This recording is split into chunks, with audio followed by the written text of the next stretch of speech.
Board exam आप लोगों का खत्म हो चुका है और सबसे बड़ा क्वेश्चन आपके सामने खड़ा है कि अब क्या करें। तो बोर्ड आपकी मंजिल नहीं थी, आपकी मंजिल है किसी बहुत अच्छे यूनिवर्सिटी में एडमिशन्स लेने का। तो अब क्या करना है? अब जैसे ही आपका बोर्ड एग्जाम खत्म हो चुका है, इसके 3 महीने के बाद नीट का एग्जाम होता है और CUET का एग्जाम होता है। जिन लोगों का बहुत ही अच्छा प्रिपरेशन से है, 11th पे बहुत अच्छी पकड़ है, वो लोग कंटिन्यू रखें, नीट पर फोकस करें। जिन्होंने 11th की तैयारी बहुत अच्छे से नहीं की थी, उनके लिए भी एक गोल्डन अपॉर्चुनिटी है, और वो गोल्डन अपॉर्चुनिटी है CUET के फॉर्म में।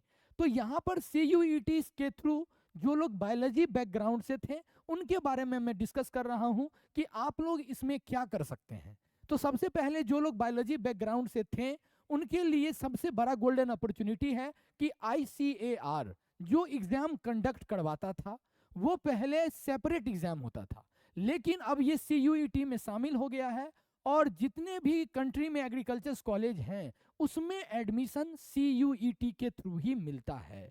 तो अगर आप ICAR के थ्रू बहुत अच्छे एग्रीकल्चर यूनिवर्सिटी में एडमिशन लेना चाहते हैं, तो अभी भी आपके पास लगभग 3 महीने का समय है। इस 3 महीने में विश्वास कीजिए, आप अगर अच्छे ढंग से पढ़िएगा तो निश्चित रूप से बहुत अच्छा स्कोर कीजिएगा, और कहीं ना कहीं अच्छे यूनिवर्सिटी में आपको एडमिशन मिलेगा। इसके पैटर्न को हमको सबसे पहले समझना है। इसका पैटर्न है, जो लोग बायोलॉजी बैकग्राउंड से हैं, वो 2 पैटर्न्स में सेलेक्ट कर सकते हैं।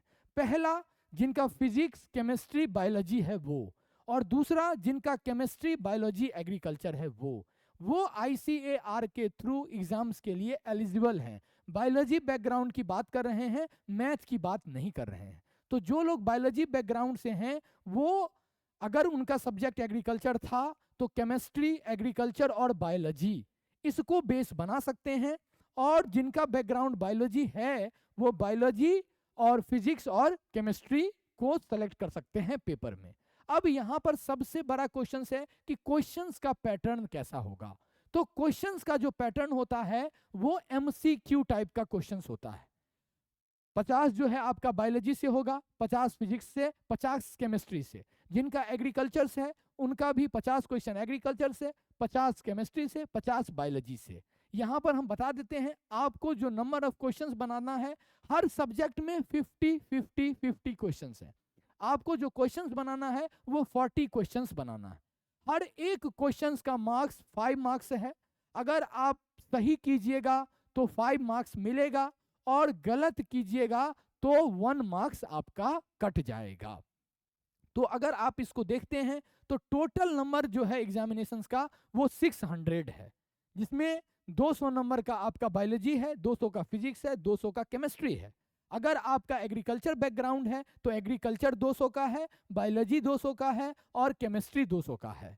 यहां पर अगर आप क्वेश्चंस की बात करें कि क्वेश्चंस कैसा आता है, तो क्वेश्चन मॉडरेट टाइप का रहता है, ना इजी रहता है बहुत ज्यादा, ना डिफिकल्ट रहता है। आप NC, अभी तो आप 12th का प्रिपरेशन किए ही हैं, अब जो है बस आपको यहाँ पर एक फॉर्मूला बनाना है कि किस तरह से हम पढ़ें। जो जो इंपॉर्टेंट पॉइंट आप पढ़े हैं, उसको एक बार रिवाइज कर जाइए, और उसके पेपर्स को, CUET का जो मॉक टेस्ट है, उसको ज्वाइन कीजिए, और आप अपने मार्क्स को उसमें इंप्रूव कर सकते हैं।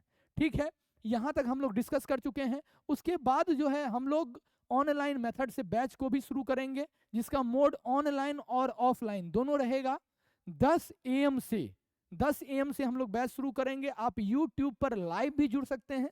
अगर ऑफलाइन क्लास में आना चाहते हैं, तो ऑफलाइन क्लास में भी आ सकते हैं। 12 फरवरी से, मतलब 12 फरवरी से हम लोग बैच को शुरू करेंगे। उसमें अगर जो लोग ऑफलाइन में आना चाहते हैं, वो आ सकते हैं। बाकी अगर कोई YouTube से ही जुड़ के पढ़ना चाहते हैं, तो आप घर से भी पढ़ सकते हैं।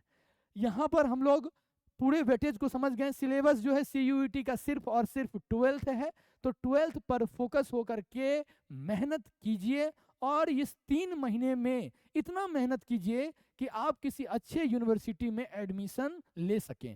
क्योंकि बोर्ड्स का मार्क्स बहुत ज़्यादा मायने नहीं रखेगा, लेकिन आप कहीं अगर एडमिशन नहीं ले पाते हैं, तो पूरे रिग्रेट में 1 ईयर्स बीतेगा, और उसके बाद भी आने वाले समय में क्या होगा आपके साथ, ये बताना मुश्किल है। इसीलिए इस 3 महीने को आप अच्छे ढंग से यूटिलाइज कीजिए, और कहीं ना कहीं अच्छे कॉलेज में एडमिशन लीजिए।